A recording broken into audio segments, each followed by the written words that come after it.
Assalamualaikum warahmatullahi wabarakatuh. Selamat datang kepada adik-adik ke kelas PTPR online kita pada kali ini.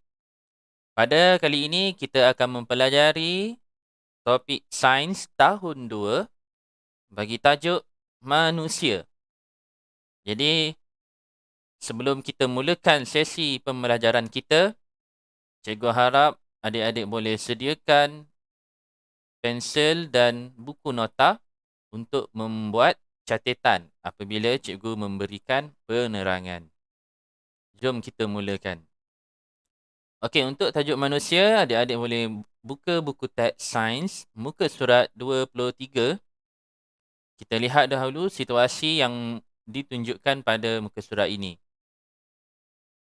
Okey, jadi gambar yang ditunjukkan adalah situasi sebuah keluarga melakukan aktiviti melihat album gambar keluarga.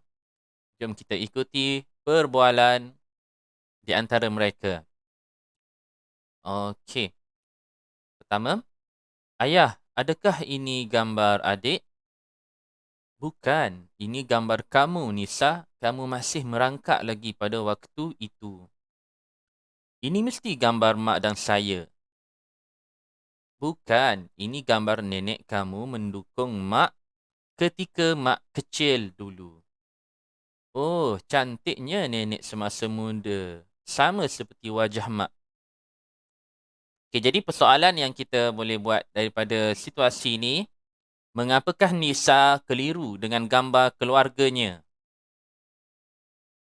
Ya, Nisa keliru dengan gambar keluarganya kerana susuk tubuh yang terdapat dalam gambar itu menyerupai adik dan ibunya. Okey? Tetapi yang sebenarnya adalah gambar itu sebenarnya adalah gambar nenek dan ibunya.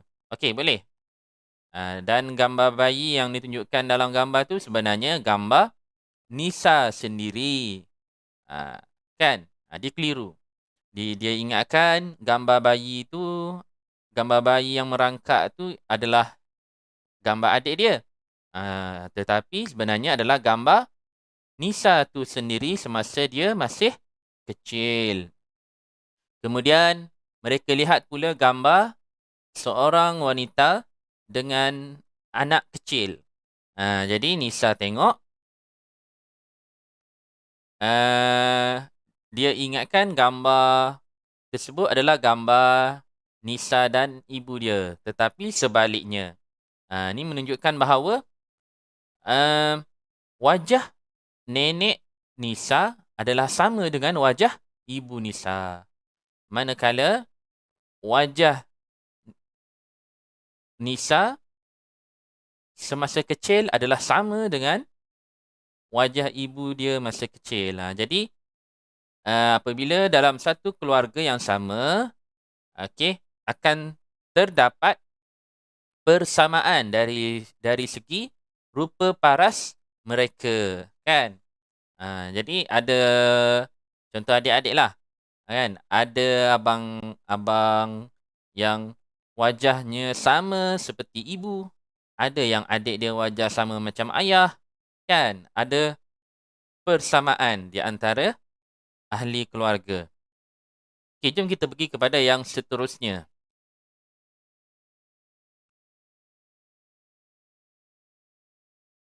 Okey, seterusnya. Okey. Jadi manusia berkeluarga dengan cara menambahkan bilangan. Okey, jadi cara manusia menambahkan bilangan adalah dengan membiak melalui cara melahirkan anak. Kita pergi kepada maksud membiak. Okey, membiak ialah cara benda hidup menambah bilangannya. Okey, boleh tengok pada bawah ni. Ini maksud membiak, kan? Membiak ialah cara benda hidup menambah bilangannya. Jadi kita lihat situasi pada gambar ni, ibu kanang baru melahirkan anak. Okey. Inilah adik kamu kanang. Kalai namanya. Comelnya Kalai. Okey, jadi ini menunjukkan bahawa keluarga ini berkembang dan bertambah bilangan ahli keluarga dengan cara ibu Kanang melahirkan adiknya. Okey. Jadi manusia membiak secara melahirkan anak. Okey, ini biasa je. Kemudian, apabila seseorang itu dilahirkan dalam sebuah keluarga, kita perhatikan gambar ini. Pada peringkat manakah kamu berada sekarang? Apakah perubahan yang dialami sejak kamu dilahirkan? Jadi, untuk adik-adik, cikgu yakin adik-adik adalah peringkat membesar kanak-kanak. Jadi, sebelum adik-adik menjadi kanak-kanak, semua orang akan bermula di peringkat bayi dahulu. Okey, bila manusia dilahirkan, seseorang itu dipanggil bayi. Bayi. Okey. Jadi peringkat bayi diikuti dengan peringkat kanak-kanak. Kemudian selepas kanak-kanak menjadi remaja. Oh, kejap cikgu nak hidupkan pointer. Lupa pula. Okey. Okey, kemudian daripada kanak-kanak menjadi remaja. Dan daripada remaja membesar menjadi dewasa. Jadi ini adalah peringkat tumbesaran manusia. Cikgu ulang sekali lagi, peringkat tumbesaran manusia bermula di peringkat bayi. Okay, jadi ini bayi. Baby lah kan. Baby, kita panggil baby kan. Daripada peringkat bayi, membesar menjadi kanak-kanak. Kemudian daripada kanak-kanak, membesar menjadi remaja. Daripada remaja, membesar menjadi orang dewasa. Menjadi dewasa. Okey. Seterusnya. Kemudian kita perhatikan pula apabila manusia mengalami tumbesaran, terdapat beberapa perubahan terhadap sifat fizikal seseorang itu. Okey, pertama sekali kita tengok situasi. Okey, sebelum dan selepas setahun. Okey, jadi tengok perbualan dia. Ayah, kenapa baju ini ketat? Wah, anak ayah sudah besar. Nanti ayah beli baju baru untuk kamu. Okey, jadi di sini perubahan yang berlaku adalah budak lelaki ini mengalami perubahan saiz. Okey, jadi saiz budak lelaki ini bertambah atau berkurang? Ya, saiz dia bertambah kerana gambar sebelum ni menunjukkan baju yang dipakai oleh budak ini muat, kan? Boleh dipakai, muat. Kemudian selepas setahun didapati baju itu sudah ketat.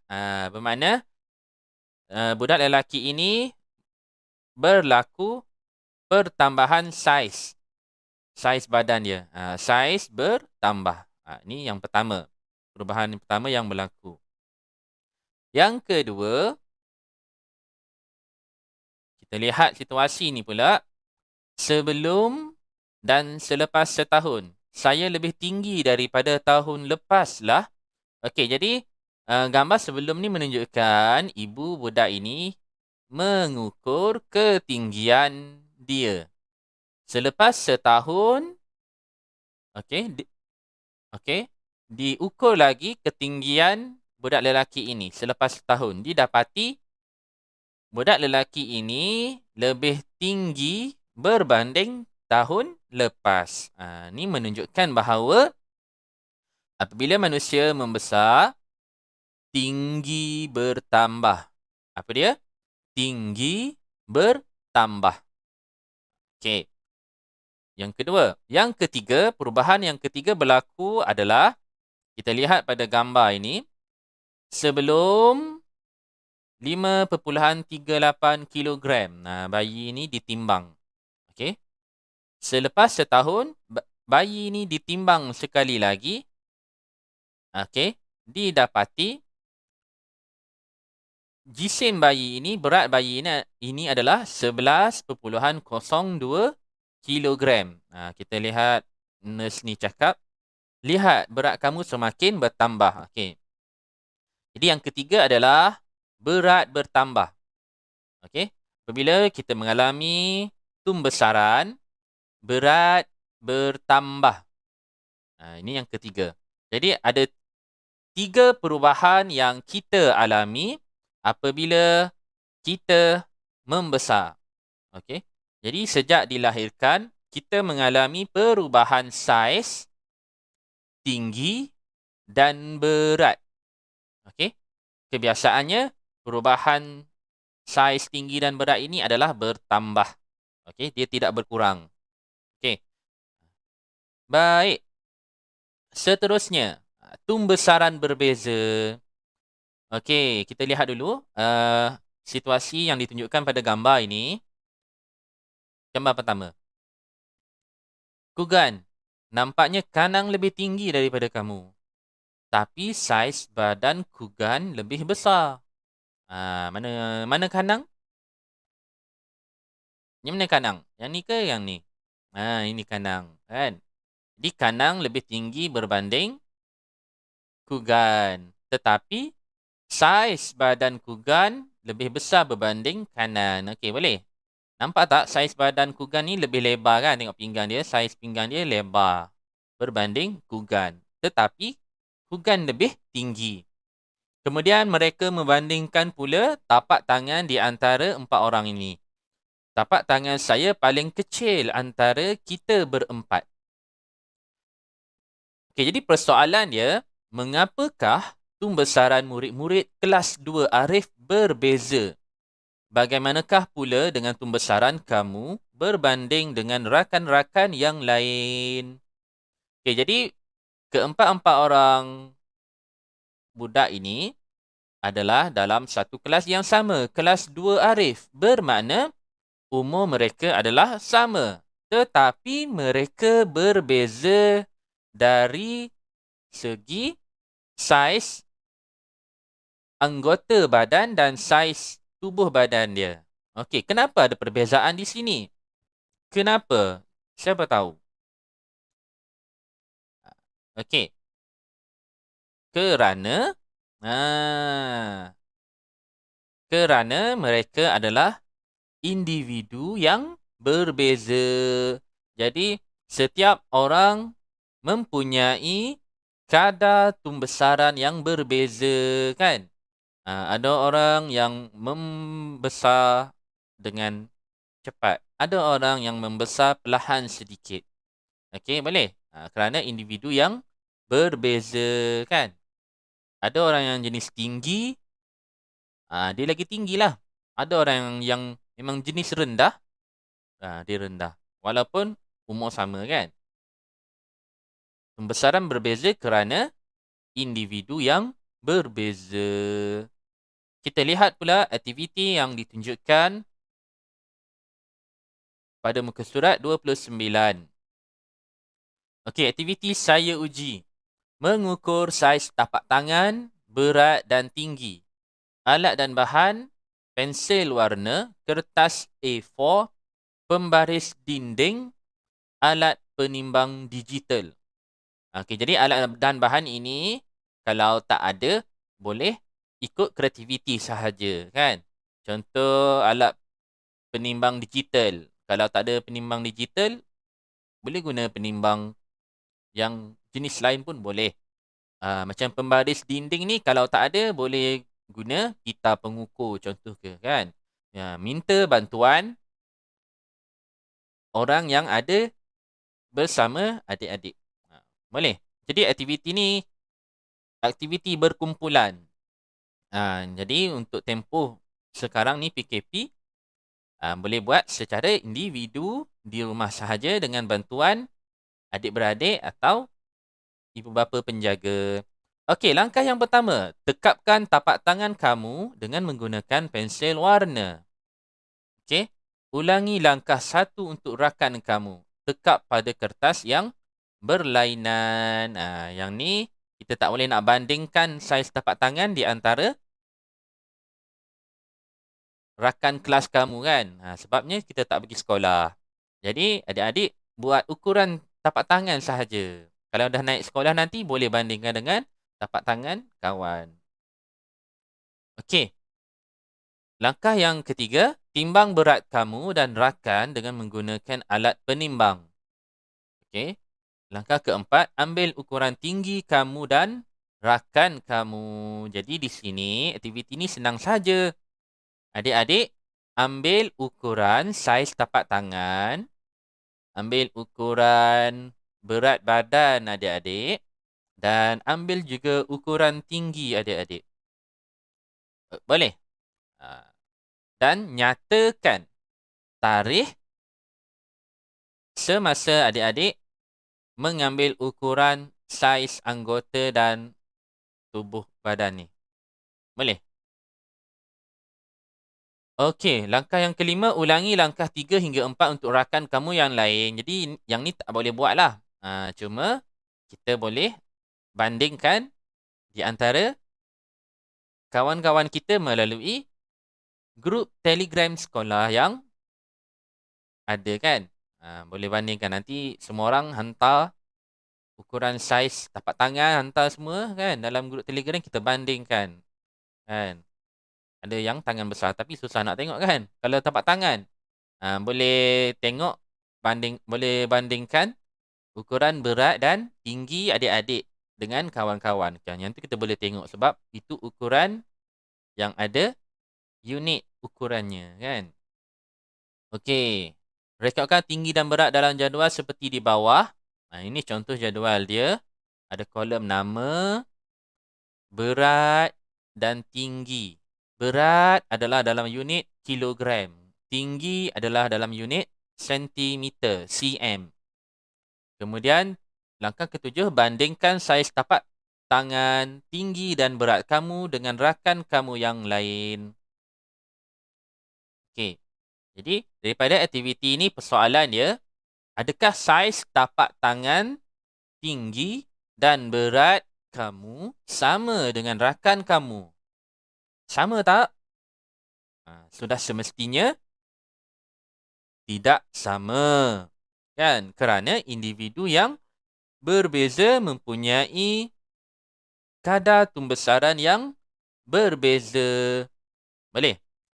Jadi, kesimpulannya untuk aktiviti ini adalah tumbesaran manusia berbeza antara individu walaupun pada usia yang sama.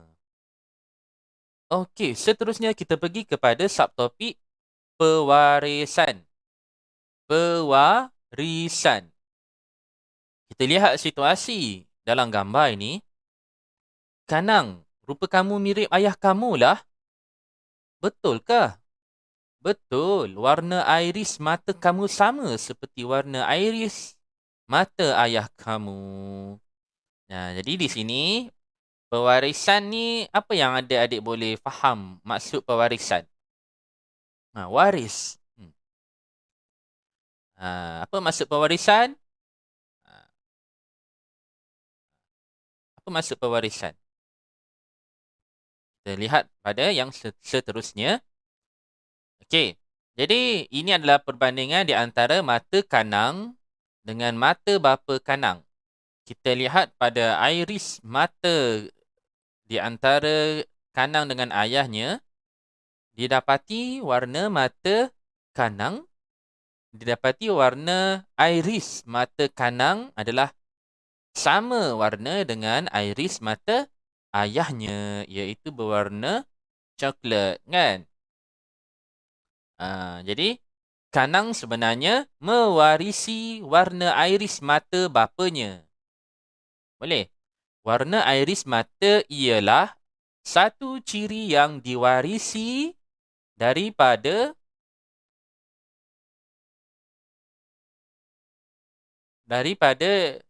ibu, bapa atau keturunan. Okey. Ciri ini dikenali sebagai pewarisan. Boleh? Cikgu ulang sekali lagi.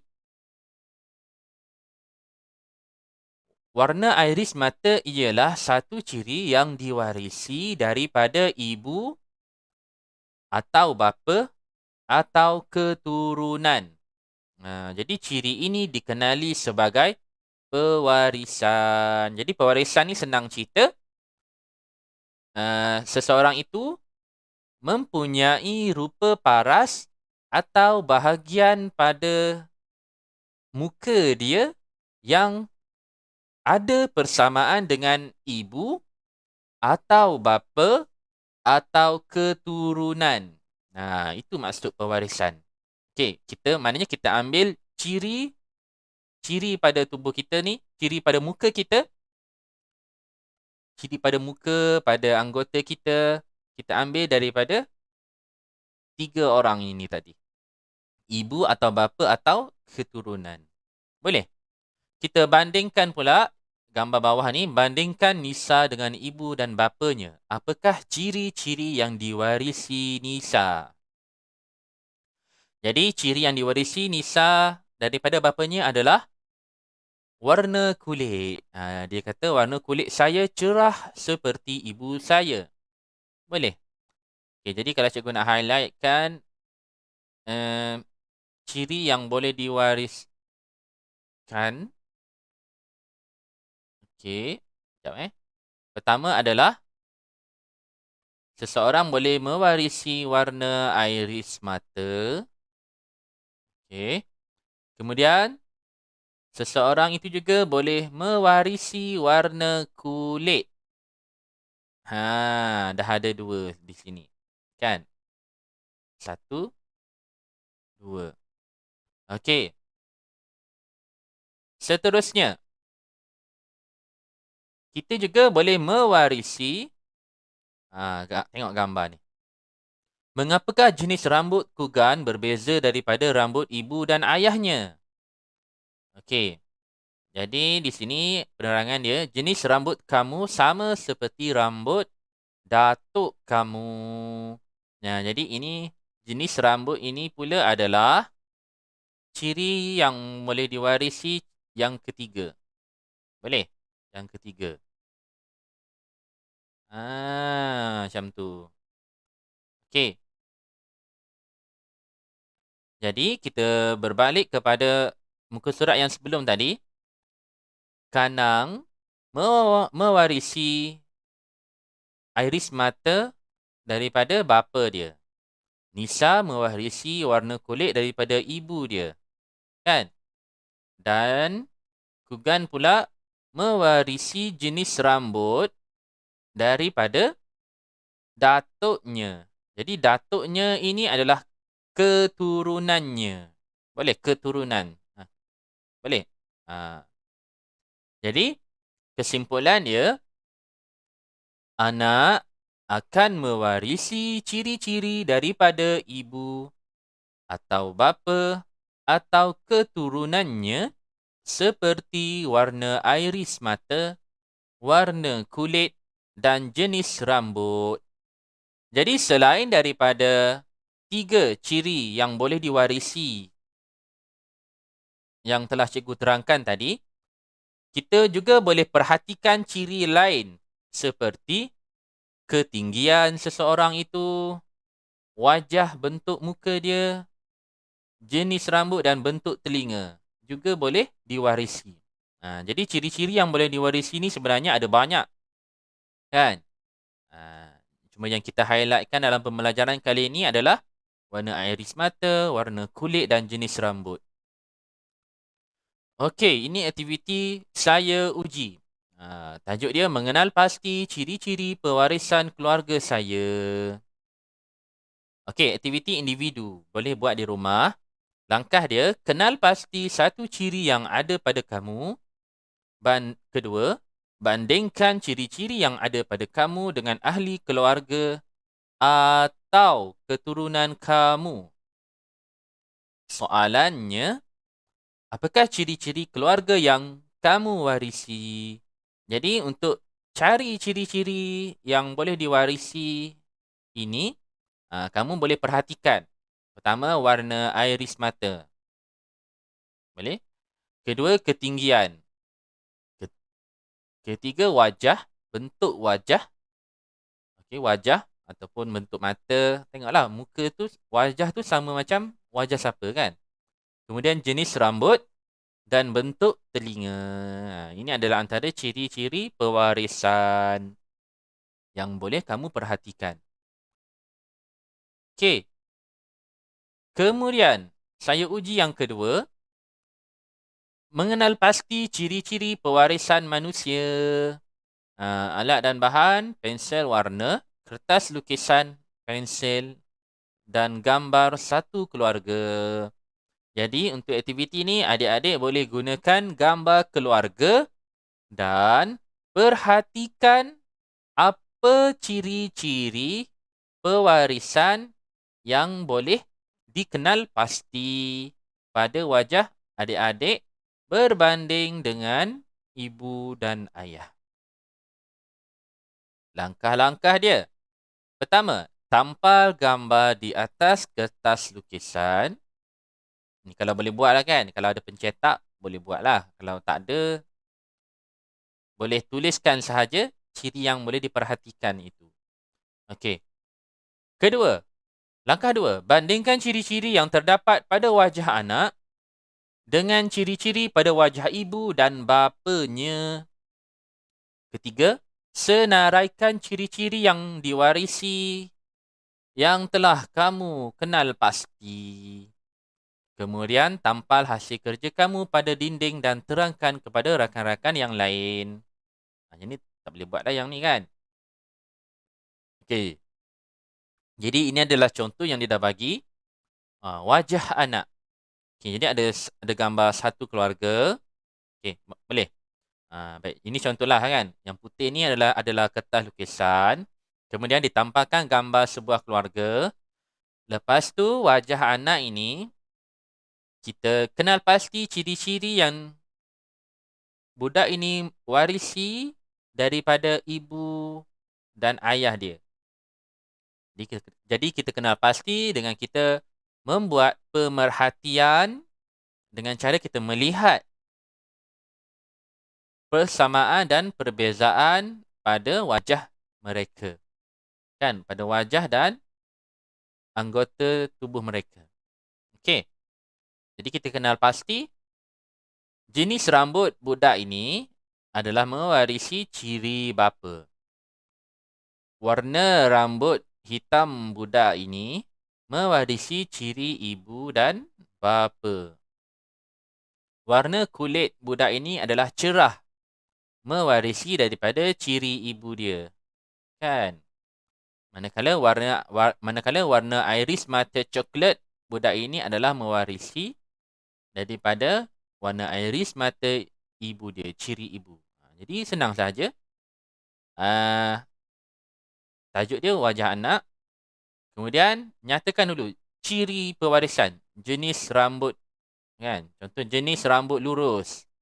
Dalam kurungan, dapat jenis rambut lurus ni daripada siapa? Ibu atau ayah? Jadi tulis contoh yang ditunjukkan ciri bapa. Dan begitulah seterusnya. Adik-adik senaraikan seberapa banyak ciri pewarisan yang adik-adik dapat kenal pasti. Okey, jadi soalan dia, ni yang tadilah kan. Anak akan mewarisi ciri-ciri daripada pertama, ibu. Kedua, bapa. Atau ketiga, keturunannya. Boleh? Okey. Seterusnya, rekreasi sains. Ini adalah aktiviti santai yang adik-adik boleh buat kat rumah kalau nak buat. Tajuk dia pokok keluarga. Langkah pertama, sediakan gambar foto kamu sekeluarga. Langkah kedua, lekatkan gambar tersebut pada ranting pokok dan hiaskan dengan menarik. Ketiga, bincangkan ciri-ciri yang diwarisi daripada keluarga kamu. Jadi ini contoh dia lah. Kan? Pokok keluargaku. Okey. Kita ingat balik apa yang kita dah belajar tadi. Saya ingat. Okey, pertama, kita dah belajar. Manusia membiak secara melahirkan anak. Kedua, peringkat pembesaran manusia bermula daripada peringkat bayi, menjadi kanak-kanak, kemudian menjadi remaja, kemudian menjadi dewasa. Kemudian apabila manusia membesar, kita akan mengalami perubahan. Pertama adalah perubahan saiz bertambah, tinggi bertambah, berat bertambah. Boleh. Saiz, tinggi dan berat seseorang akan bertambah apabila mengalami tumbesaran. Keempat, tumbesaran manusia berbeza antara individu walaupun pada usia yang sama. Kelima adalah pewarisan. Seorang anak mewarisi ciri-ciri daripada ibu atau bapa atau keturunannya.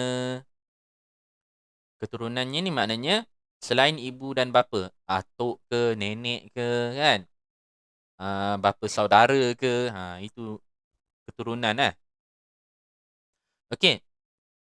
Keenam, antara ciri yang diwarisi ialah warna iris mata, warna kulit, jenis rambut. Selain daripada tiga ni, ciri yang boleh diwarisi juga adalah seperti bentuk telinga, warna kulit, warna kulit dah ada. Bentuk telinga, bentuk muka, bentuk hidung, ada hidung mancung, ada hidung penyek, kan? Jadi ada, ada lagi. Bentuk bibir, kan? Ada yang bibir dia macam ada longkang kat tengah, kan? Ada orang bibir dia tak ada longkang. Kalau ada longkang ni maknanya dia ada lekuk dekat tengah ni bibir dia, kan? Jadi bentuk bibir juga boleh menjadi ciri yang diwarisi. Okey. Kita pergi kepada latihan. Jadi ini adalah latihan yang adik-adik boleh buat di rumah. Okey, dengan bantuan ibu bapa penjaga atau adik-beradik. Okey, saya jawab. Okey, jadi jawab semua soalan yang berikut di dalam buku latihan sains. Okey, ada soalan pertama. Ada soalan kedua. Kita tengok lagi. Oh, dah tak ada. Okey. Jadi ada soalan pertama. Adik-adik nak jawab ni, adik-adik perhatikan gambar. Kemudian lengkapkan perkataan yang hilang ini. Jadi bacalah, kan. Okey. Soalan yang kedua pula sama juga. Lengkapkan ayat ini dengan perkataan yang sesuai. Nak tengok kat mana? Tengok pada apa yang kita dah belajar. Tengok kat sini boleh. Tengok pada muka surat yang sebelum-sebelum ni pun boleh. Okey. Dan cuba jawab juga soalan kebat ini. Apakah kebaikan apabila tumbesaran manusia berbeza? Jadi ini adik-adik boleh bagi pendapat mengikut kefahaman adik-adik. Kenapa? Apa kebaikan apabila tumbesaran manusia berbeza? Jadi, itu sahaja untuk pembelajaran kita pada hari ini. Jadi, cikgu harap adik-adik dapat memahami topik ini dengan baik. Dan sekiranya adik-adik tidak faham apa yang telah cikgu terangkan daripada kelas kita tadi, adik-adik boleh tuliskan di ruangan komen. Boleh tanya di ruangan komen. Nanti cikgu akan jawab. Okey, sebarang pertanyaan adik-adik. Jadi cikgu harap semoga adik-adik mendapat manfaat daripada sesi kelas kita pada hari ini. Jadi sebelum kita habiskan kelas kita, cikgu nak minta adik-adik untuk subscribe channel YouTube cikgu ini supaya adik-adik tidak akan terlepas kelas yang seterusnya. Jadi, cikgu sudahi dengan Assalamualaikum warahmatullahi wabarakatuh. Bye.